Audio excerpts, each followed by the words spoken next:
Alright, welcome back YouTube. So we're over at the layout right now, and I'm just going to go over the locomotives I've gotten as well as some of the rolling stock. They're going to be in two separate segments, and then I'm going to go over a little bit of the work I've done to the layout.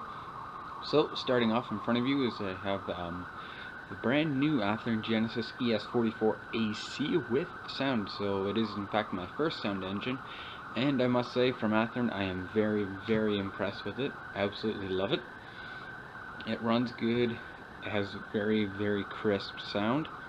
The only thing that I don't like is that the fact that the compressor goes off at random, but I got on the phone to Athearn, and apparently that's how it really works, so if that's the case, I'll just leave it. The only thing I've really done to it since taking it out of the box is I've adjusted the main volume from 230 down to 100. And I've also swapped out the couplers on it to KV number 5s. Now, I'm not sure how those are going to work. They seem to work pretty good as they are right now, but the locomotive, being a smooth runner, does get around my layout pretty good except for one section, which I'll get to later, and that does kind of make it so I can't really run the train around layout as much, so as soon as I get that problem fixed, I will have more operation videos up to you guys. So I'll just go ahead, give you a listen to the startup as well as some of the other sound features. And here's the headlight, the ditch lights, and here's it starting up.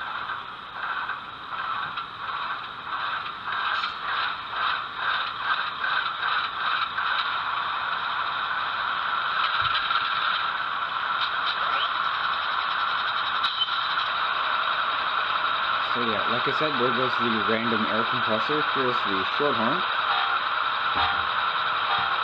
The long horn, which when I push it down, I have to push it again to stop it so it can go on as long as I want it to.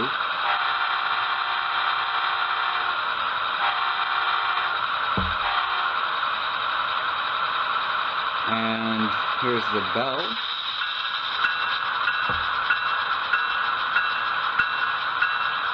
The dynamic brakes.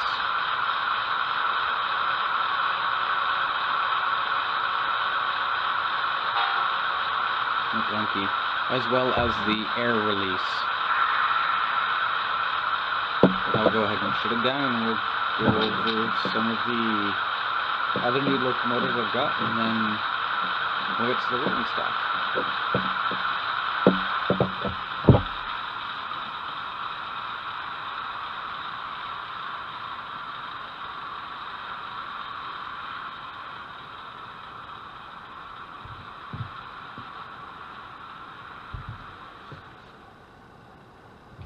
Alright, so moving on down here, this is the new West Coast Express engine I got from my uncle.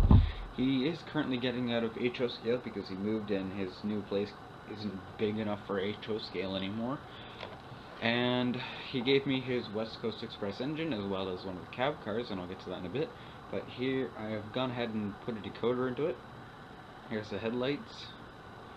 And unfortunately, when you put it into reverse, the red lights don't light up in the front, so I might try and change that eventually. And I'll just go ahead and spin the engine around, and you can see the one little light at the back. It's pretty smooth runner.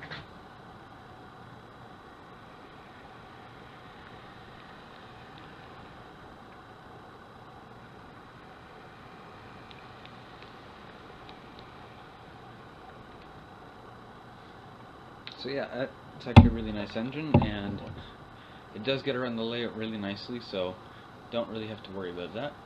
And let's move on to the next locomotive I've got.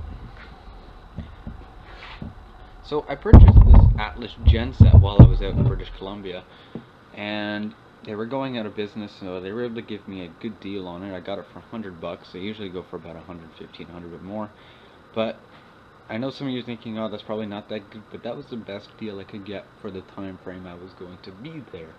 So I went ahead and grabbed it. There were a lot of options. There were other locomotives as well as freight cars. but I've been looking at getting an Atlas genset for quite a while now, so I finally broke down and got one. The only thing that was really turning me off one of these for the longest time were in fact the massive handrails, and all you guys know that by now. But however, and finally broke down, got one. Now I just gotta wait and get a decoder for it, and hopefully when I get that, have the video of it running and doing some yard switching as well. And like all other Atlas stuff, I still need to pick up some KD number 5s for it as well. So moving on to the last locomotive I've got, it's just over here, sorry. This is Athearn ready to roll Line SD60. Now I got this in a trade with KVR 3005. It is a fantastic looking locomotive. I did in fact drop a decoder in there just to see how it ran, and it runs really good, except for my track work isn't the best in the world, so I have some fine tuning to do to the track there. And the lights are good. I'm planning to add in the ditch lights to it, so as soon as I have the video out of that done, I'll have it posted up as soon as I can. I know it's been quite a while since I've done my last videos, so hope this makes up for it. Alright, so that pretty much sums it up for this layout, for the locomotive segment of this layout update. Let's go ahead and move on to rolling stock. Alright, welcome back, and now we're going to do the rolling stock portion.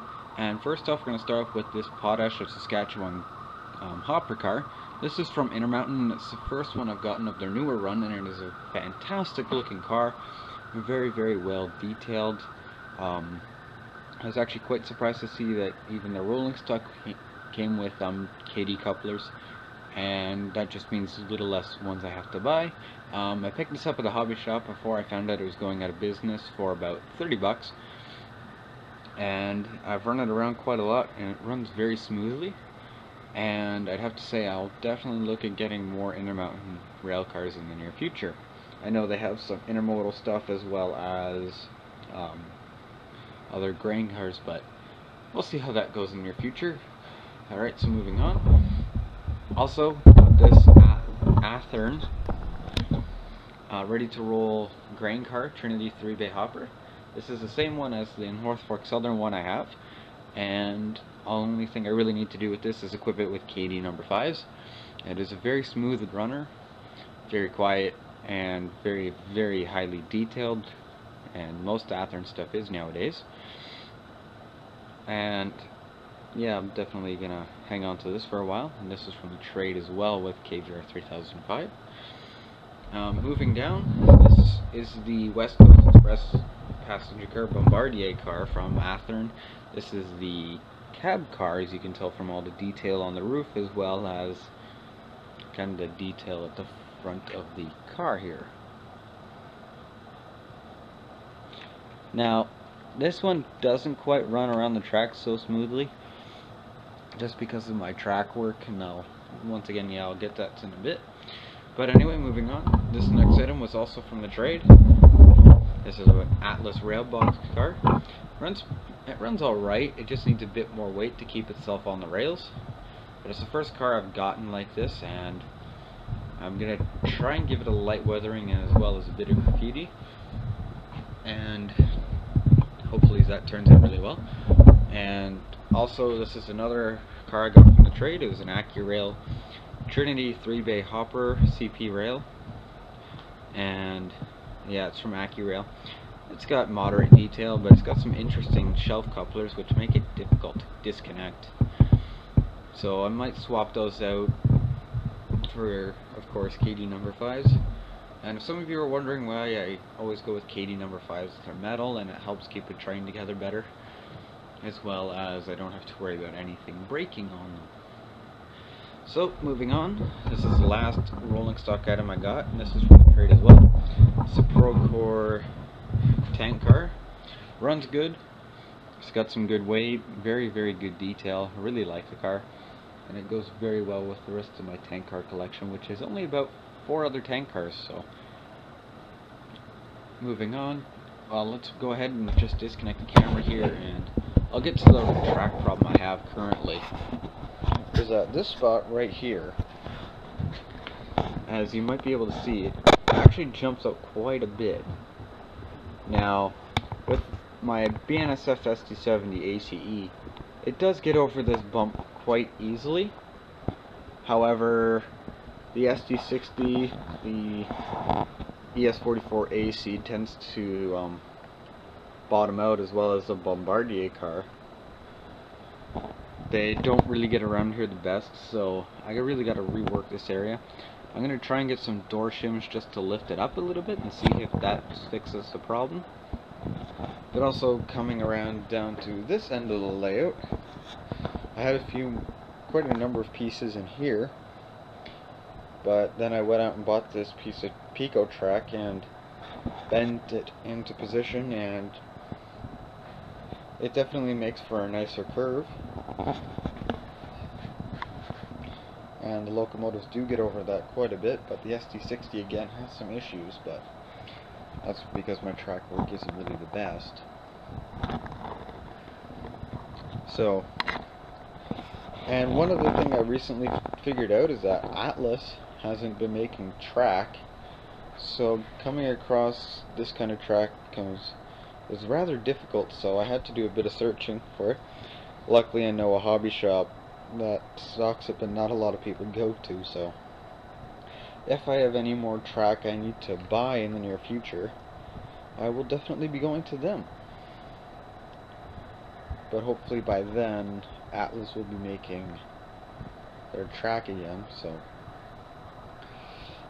also, I don't think I went over this in the last layout update, but I finally went over and ballasted the entire yard, as well as started to add some scenery. I kind of ran out of ballast, so I couldn't quite complete the main line.